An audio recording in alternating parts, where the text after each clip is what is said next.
MULTIVERSUS. When the game first came out in its like beta technically, I was really excited for something to try to rival Smash Bros. And then they shut down that beta and they're like, okay, now we're gonna do a full launch. Then they fully launched it, and we'll talk about some of the issues as to why that full launch didn't go as planned, but you know, they fully launched it, and over time it also lost its player base, dwindled, and then now we are here. MULTIVERSUS announced that it's shutting down permanently, leaving its fan base in shock. So after less than a year since its launch, MULTIVERSUS will be shutting down permanently. January 31st, the online platform fighter, which only released in May of 2024, was announced to be ramping down development, for the title officially coming to an end on May 30th at 9 a.m. ET. Season 5 will serve as the final update for MULTIVERSUS, which is this current season that we're in. It only lived a year. It was also made clear the game will remain playable offline for players who have already had it downloaded. However, after May 30th date, it will be delisted from digital storefronts. So you could still play it offline. So this actually, like, weirdly enough, gives me hope that people will mod the game and make like a Project M MULTIVERSUS game where they really just streamline and make the game actually not clunky and stuff. They have the foundation for a really cool game. They're also going to be releasing 2 new characters, Aquaman and Lola Bunny. I guess those are the last 2 characters they had finished. MULTIVERSUS died twice before GTA 6 got released. Isn't that crazy? Maybe they'll actually let us play all the characters for free. Wouldn't that be crazy? Okay, so I haven't played this game in a while, but they added a bunch of characters that I have actually not even gotten the chance to play. Of course, they're still locked behind paywalls, but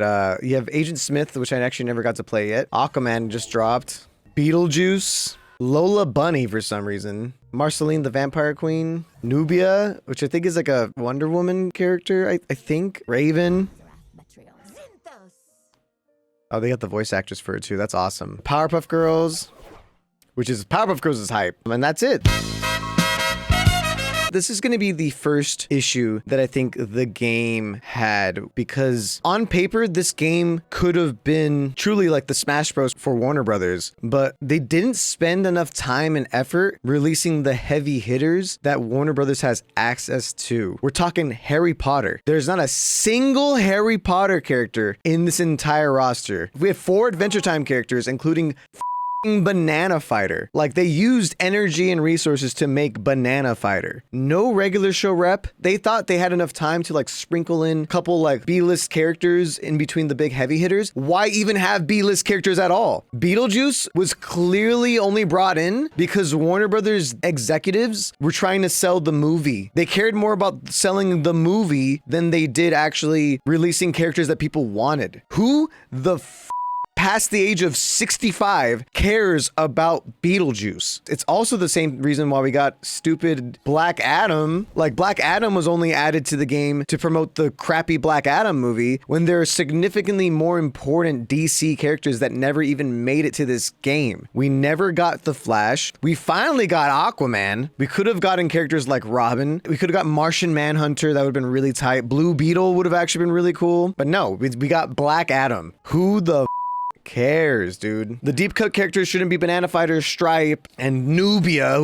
Okay, Nubia. The deep cut characters should be Samurai Jack. You saw how excited Samurai Jack was. One of my favorite characters that they added, and he plays super uniquely in this game. So I'm really glad that they did at least release the boy Samurai Jack before the end of the game and stuff. But just a lot of questionable choices of who they decided to release. Since I've covered this game's re-release, the only extremely hyped characters they released were like Powerpuff Girls and like the Joker.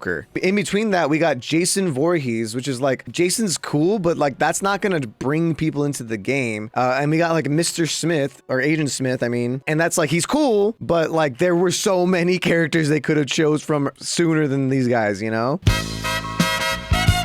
I do think one big key issue here is that you don't put your characters behind the paywall. You put the cosmetics behind the paywall. You let every single character be available for every single person. And trust me, that's only going to be a net benefit, because that allows for people to become mains of these characters. It allows for people to try every single character. If there's like 40 characters to choose from, that's going to make me play the game more, because now I'm like, oh, I'm going to spend like an hour playing this character. Tomorrow I'll play this character. And then the next day I'll play this character. But instead, they're behind an arbitrary and very greedy paywall that is ridiculous for a game that is trying to excite you with these new characters. I think it's actually so stupid, and I think that's like one of the greediest things they could have done.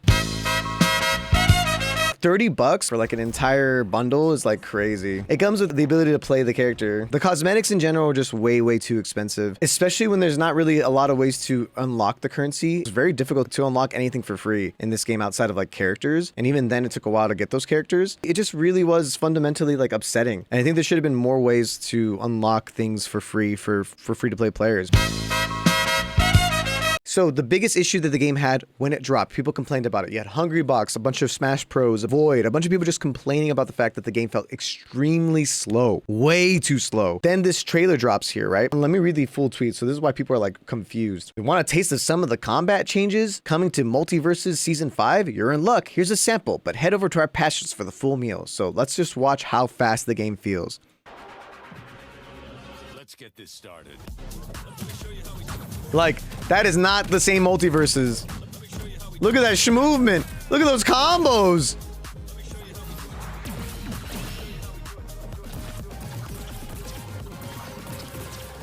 It's like a slap in the face. That's all they... It's what we do that defines us. This is what we've wanted.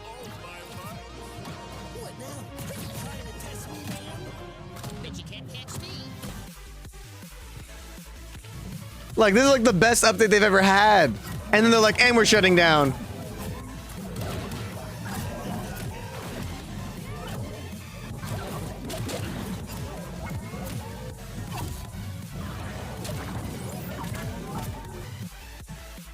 And then they're adding Lola Bunny. What do you think about this outfit? To be honest, I've tried a lot of looks and I got mixed reviews. And they gave her a skin-tight suit? What is wrong with them?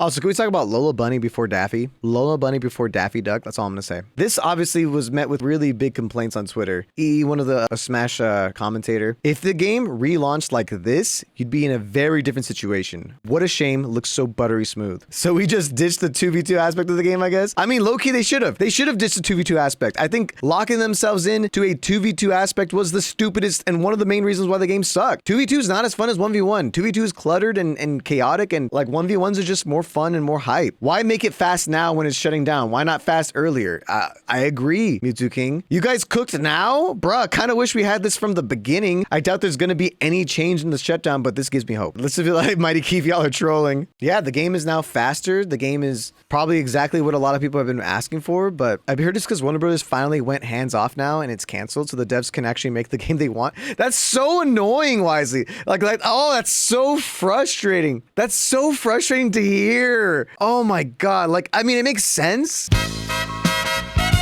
Dude, can we just talk about how Warner Brothers might be like one of the worst companies ever in existence? Like, they own the rights to so much stuff that people love, but they are probably the worst company to own the things. Like, Warner Brothers is just fumbles, countless bag after bag after bag. I am begging that Warner Brothers gives James Gunn full creative control of DC from here on out, though, but I just doubt it. They just cannot stop getting their grimy little hands on everything they touch. They're like, I'm Warner Brothers. I'm gonna ruin multiverses. I'm gonna ruin the Justice League. I'm gonna ruin every little thing. Like, I don't even like Zack Snyder, but Warner Brothers should have just let him have his vision. Let your creatives have their vision. The devs are freaking awesome. In all the interviews, you can see the passion, the heart, everything that went into this game. The developers all seemed really dope, but I know for a fact that the same way that EA treats Respawn, the same way that like all these bigger companies like just come in and like completely ruin the vibe, I know that they forced them to make Beetlejuice a character. They're like, we gotta sell tickets. Black Adam was not even in the top 50 characters they wanted to add. We gotta sell tickets. And then the funny part is they didn't even sell tickets. People are saying Warner Brothers specifically required them to keep things slow and simple because they thought it was more accessible. Are they f***ing dumb? I mean, they are, but they are. I don't know why I'm asking. That's rhetorical. Even though Smash is already crazy simple compared to other fighting games, yeah, like platform fighters inherently are just more simple than other fighting games. They don't need to be slowed down to be dumbed down even further.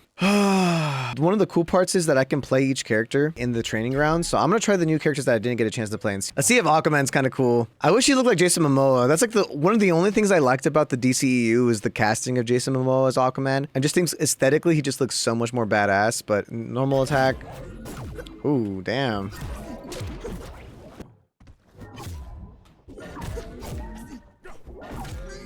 That's like his main attacks. Let's see his special. Neutral special, pufferfish. Whoa! Let's go. Wait, that's actually tight. He has like a little pufferfish guy. I got a seahorse. What the hell did that come from? And I could ride it. Yo, what? And then what was the side special? Was the horse. Down special is a shark. Yo, wait, he has like a bunch of projectiles. I command the waves. Go shark, kill him. They actually made Aquaman saucy in this game, dude. That makes me so sad. Then I can call an octopus. Let's see little bunny, huh? No way, she got the LeBron basketball? She got the LeBron basketball, dude? She got the Luigi down air? Or was that the Falco? That's like the Falco down air. Look, you got the Falco down air, dude. Down special is a love thing. Hold up. So it's like... Now you're love struck. And then ups. Okay, so she's just basketball related. So she's just LeBron, but worse. Neutral special is what? Okay. Okay. And then... Special is just the basketball in the air. Okay. But in the air, what is it? Oh, it's a dunk. So in the air, you dunk to like get back to stage. Okay, makes sense. Lola's down special reflects projectiles. She has a shine. Why is it? It's just hot Falco, dude. Nice. Her down smash. Bah. Damn. Smash. Oh, she got the LeBron neutral air. And the side special is actually pretty cool. It's just like a kick thing. This is like the other issue I've always had with multiverses in general. I feel like the differences between specials and normal attacks always felt very unintuitive a lot of times. Like, how is that a side special? That's her forward air. Side special? Forward air. Like, tell me how that's different, dude. I really think that Multiverses had a shot to be something better, but it just came out with the wrong approach. Warner Brothers single-handedly is the main culprit behind the death of a really strong game. I hope the developers for Multiverses land on their feet. Thank you so much for watching. Thank you so much for vibing. RIP Multiverses. And if this becomes a video, play the outro now.